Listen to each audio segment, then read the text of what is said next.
É um prazer muito grande estar tendo o privilégio de ser recebido na sua casa ou pela sua decisão de me assistir, de me dar ouvidos por algum momento, onde quer que você esteja, num hotel, ou na casa de um amigo, numa fazenda, enfim.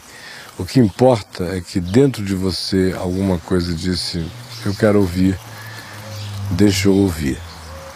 E a minha esperança é que isso tenha a ver com o testemunho da verdade mais essencial dentro de você, detectando sinais de verdade, simplicidade, graça nas coisas que de todo o coração eu desejo compartilhar com você.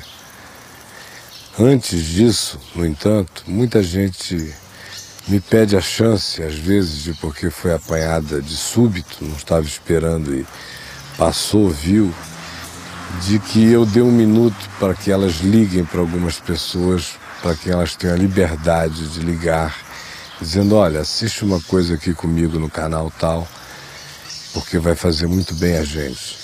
Então, enquanto você tem essa chance de ligar para essas pessoas, nós vamos ter esse clipe musical que vem aí. Eu volto a seguir, querendo que você já esteja com o Evangelho de João aberto no capítulo 4. Eu quero falar sobre algo que tem a ver com a essência do ser da gente, com o verdadeiro segredo de ser.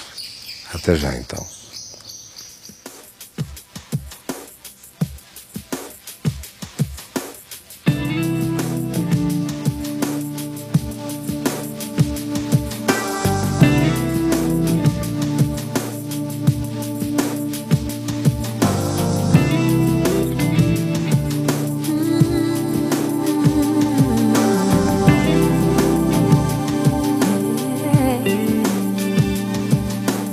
King of my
Eu disse há pouco, antes de dar esse intervalo desse clipe, para que quem quisesse convidar alguém ainda para ter a chance desse encontro que está começando agora, que eu gostaria que você lesse no Evangelho de João, no capítulo 4, porque aqui se diz que Jesus deliberadamente resolveu sair da Galiléia. Ele deixou a Judéia, ao sul de Israel, retirando-se outra vez para a Galiléia, que fica ao norte de Israel. E diz aqui, era-lhe necessário atravessar a província de Samaria. De fato, era o caminho mais curto. Era e é. Hoje já não é mais possível por causa de uma divisão de natureza política. Mas naqueles dias, para se sair da Judéia e ir para a Galiléia, o caminho mais curto, sem dúvida, era através da Samaria. Haveria outras alternativas, como o caminho litoral, pela Cesareia Marítima, andando-se mais, subindo-se a Galiléia para descer para a Galiléia, mais distante.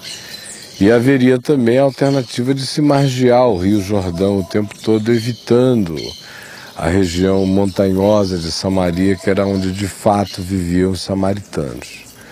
Agora, por que eu estou fazendo essa introdução assim aparentemente boba, blasé, desnecessária sobre esse contexto geográfico? É porque o texto diz aqui que era necessário a ele atravessar Samaria. Era necessário. Se ele pensasse de maneira pragmática, se o raciocínio dele fosse exclusivamente aquele que se vinculasse ao que fosse mais objetivo em possibilidade, se ele não estivesse nem aí para qualquer aspecto de natureza de conveniência, se era conveniente ou não, ou se era diplomático ou não, ou quais as implicações e as consequências dele atravessar o território dos samaritanos. Por quê? Porque politicamente não era conveniente. Para quem já andava tão perseguido como Jesus, era melhor escolher uma outra rota do que escolher o caminho dos samaritanos. Do ponto de vista religioso, muito menos. Quando Jesus estava com cerca de 19 anos de idade, aproximadamente, o historiador judeu Flávio Joséfos nos dá conta de que um samaritano louco, fanático, entrou no templo em Jerusalém e profanou o Santo dos Santos, de modo que os judeus mais ortodoxos e irados, e zelotes, e zelosos, e fariseus nos seus desejos, recomendavam que todo homem de boa piedade fosse todos os dias assim à porta de sua casa e voltasse a mão na direção da Samaria e amaldiçoasse a todos os samaritanos, para você ver o que se pode fazer em nome de Deus, né? Então Jesus não tinha boas razões, além da linha reta, para atravessar a província da Samaria, porque os samaritanos já tinham sido judeus do Reino Norte de Israel. A Samaria já tinha sido por algumas vezes a capital do Reino Norte de Israel.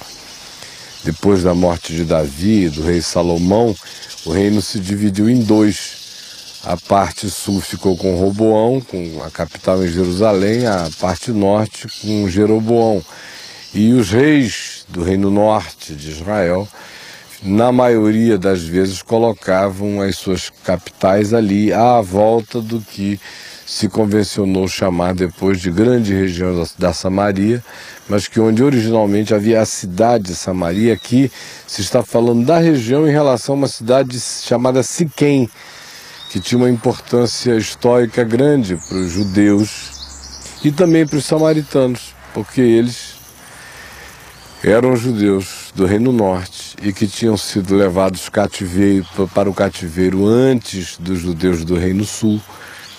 E durante o período de cativeiro eles se miscigenaram com outras espécies e com outros cultos e outras coisas, de modo que eles se descaracterizaram ante os sentidos puristas e com um pedigree comprovadamente elitizado e denializado pelo rabinato de Israel, conforme se sentiam os do Reino Sul de Israel. Então eles olhavam para aqueles outros e diziam: esses aí nós já não sabemos quem são, eles se miscigenaram.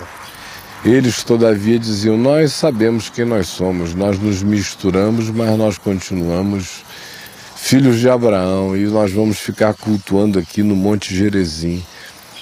E lá eles faziam seus sacrifícios, imolavam seus animais, e faziam isso enquanto se dizia que somente no templo em Jerusalém é que era o lugar onde se deveria fazer ofertas a Deus, de modo que os de Samaria não estavam nem aí.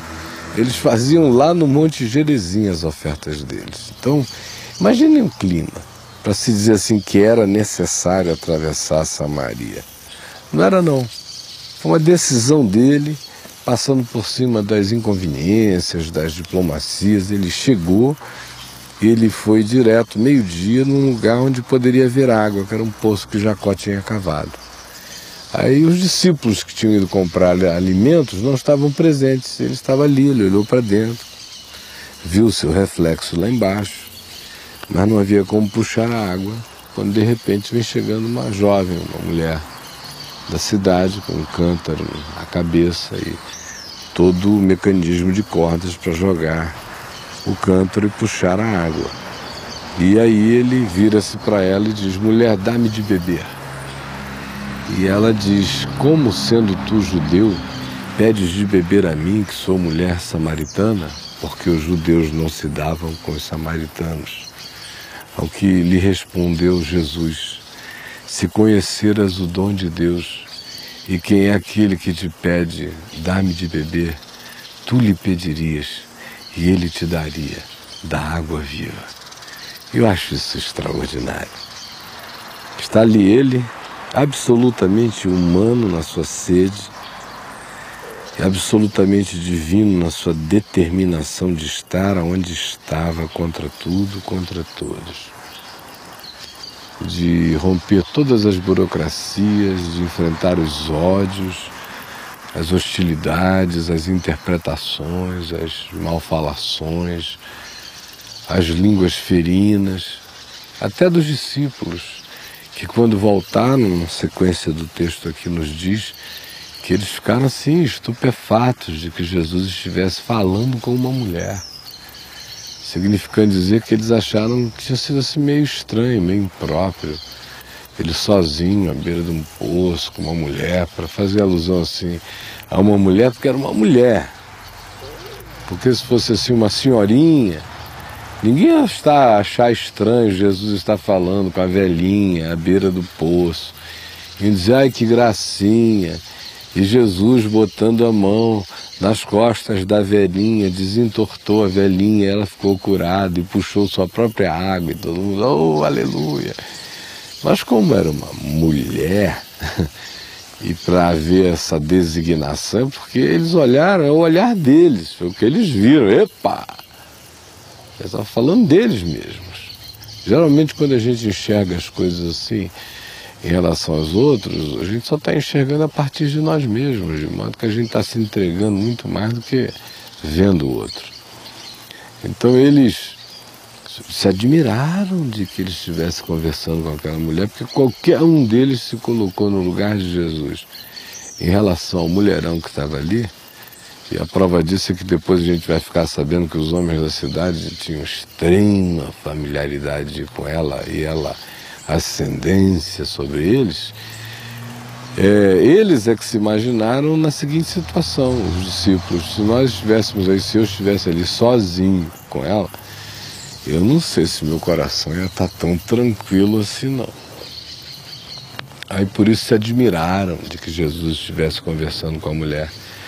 Mas essa escolha, essa deliberação de enfrentar a política, a geopolítica, a interpretação, o label, os estigmas que são atribuídos a pessoas, simplesmente chegar perto e ainda ser objeto de perplexidade por parte daqueles que já o conheciam suficientemente para saber que o negócio dele era amar com o amor de Deus a cada ser humano na face da terra.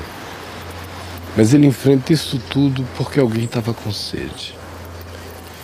E eu queria dizer a você que me sinto autorizado a falar por ele, por uma única razão. Eu creio de todo o meu coração, sem histeria, sem ter que sapatear, sem ter que jogar purpurina na cabeça. Eu creio de todo o meu coração que a eternidade é real. Eu creio de todo o meu coração que Jesus ressuscitou de entre os mortos e que isso muda tudo. Eu creio de todo o meu coração que tudo quanto existe à nossa volta foi criado por Jesus, por meio dele e para ele, e que nele e para ele são todas as coisas. Eu creio que tudo que se nos afigura feio, horrível, diabólico, demoníaco, perverso, desumano, injusto, iníquo, é coisa que será abolida de uma vez e para sempre, assim como Jesus ressuscitou de entre os mortos, relativizando a morte. Ele, na sua ressurreição, já relativizou o poder dessas coisas se perenizarem. Eles têm dias para acabar. Tem dias para acabar.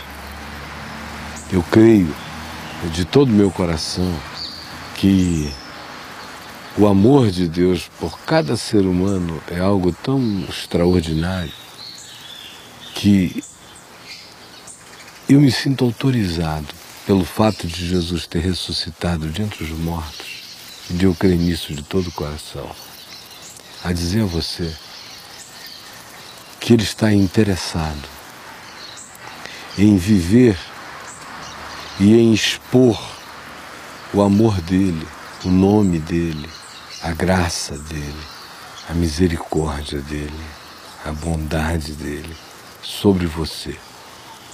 Não importando o que os outros vão dizer, não importando como você ou como o evangelho que você dirá que crerá será interpretado pelos outros. Não importando se os outros, até que se digam gente que crê em Jesus, venham olhar para você e dizer: esse seu Jesus aí é fajuto, é de Araque. O verdadeiro é o meu, que é de pedra e de bronze. Não importa nada.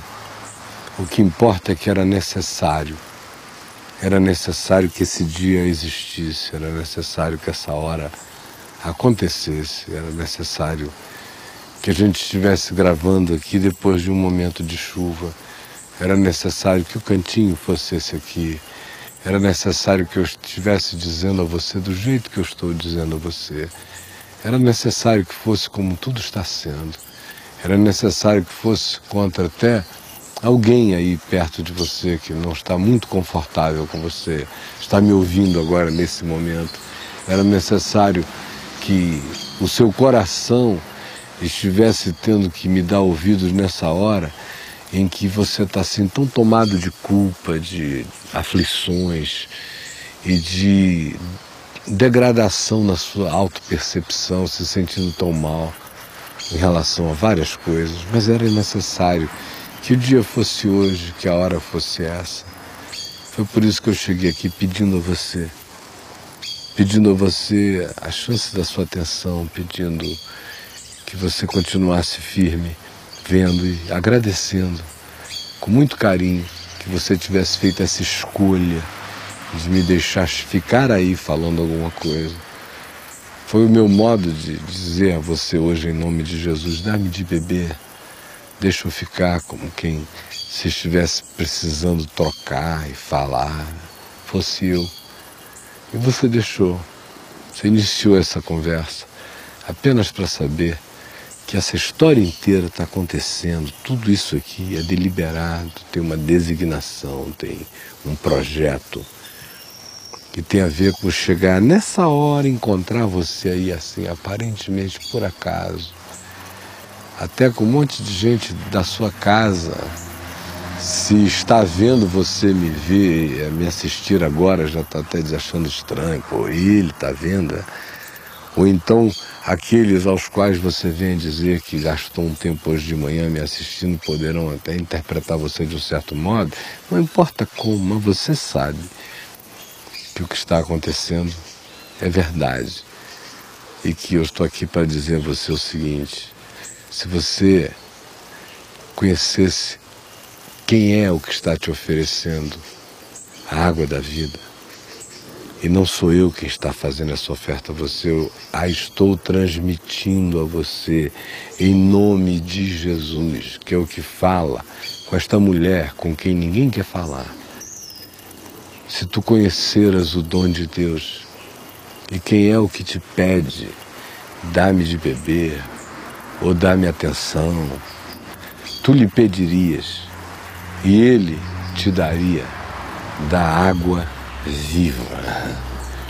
Eu cheguei aqui pedindo a sua atenção, pedindo um pouquinho aí desse seu poço de atenções. Mas eu estou aqui em nome daquele que não é retórica, mas é verdade. É verdade para o coração, é verdade para quem não está brincando de viver, é verdade para quem sabe que isso é verdade no nascimento dos filhos, sabe que isso é verdade no sepultamento dos filhos, sabe que isso é verdade na alegria e no regozijo de ter irmãos e primos e sobrinhos que se amam, e sabe que isso é verdade no dia de sepultá-los com dor, sabe que isso é verdade na saúde e nas doenças perversas que acometem as pessoas na vida, sabe que é verdade em qualquer circunstância da existência. Isto é fato. Eu creio, eu provo, eu não acredito, não tenho uma esperança, isso aí se tornou algo que é em mim. E é por isso que eu estou aqui em nome dele para dizer a você: se você ao menos soubesse como esse pedidozinho de atenção, esse copinho d'água que eu solicitei a você, foi oferecido, foi pedido, foi feito em nome de Jesus, em nome de quem eu estou aqui, você iria esquecer na mesma hora que deu a mim o privilégio de me ouvir, iria inverter essa percepção e ia dizer: meu Deus, que revelação! E tu lhe pedirias, e pedirias tu a ele, direto, sem intermediário, sem eu no processo, você e ele. E tu lhe pedirias, Jesus dizendo: você falaria aqui comigo, se você soubesse quem eu sou, aqui na tua presença, pedindo esse copo d'água. Se você conhecesse o dom de Deus, a graça de Deus, se esse véu saísse, se de repente você tivesse a revelação do que está sendo dito, oferecido, proposto. E ele disse à mulher: e de quem eu sou para você, e de quem eu sou em mim mesmo. Ao invés de você ficar falando dessa questão tão básica de por que eu estou falando com você, que judeus e samaritanos não se dão, ou qual é a religião que você representa, ou qual é o credo que você professa, todas essas bobagens dos homens, ao invés de você ficar com essa conversinha, você iria simplesmente dizer: eu quero a água da vida. E é isso que ele está dizendo a você. Não perca tempo com isso. Diga: eu quero a água da vida. Diga: eu quero a água da vida. Senhor Jesus, por favor, dá que o murmurejo das fontes da água da vida comecem a ser ouvidos no coração de cada um que pede com fé. E alimenta essas pessoas pela tua palavra. E dá que elas agora mesmo provem no coração a verdade de tudo que foi dito aqui. Porque eu sei que eu falei em verdade, a verdade, em espírito e em verdade, em nome de Jesus. Amém.